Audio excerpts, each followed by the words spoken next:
میدونی چرا تو نتنز نیروگاه اتمی ساختن؟ چرا؟ چون مسئله جدی بوده. تنز نداشته. نه به تنز. میدونی اگه یه قهوه فوری بره پیش یه تراپیست چی میگه؟ میگه دکتر احساس ناکافی بودن دارم. میدونی تو چه کشوری آروم راه میرن؟ چه کشوری؟ اسلواکی. وای.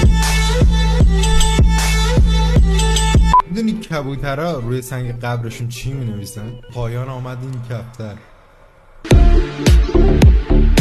خدا رحمتش کنه. همیشه وقتی بارون میومد حضرت سلیمان ناراحت بود. میدونی چرا؟ چرا؟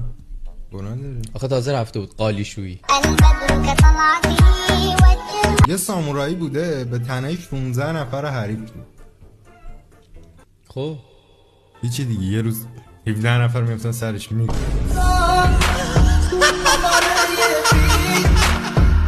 یه روز یه ماشینه میره تو جدول حل میشه. اگه نیوتن رو برعکس کنی چی میشه؟ چی میشه؟ هیچ چیزی میخونش.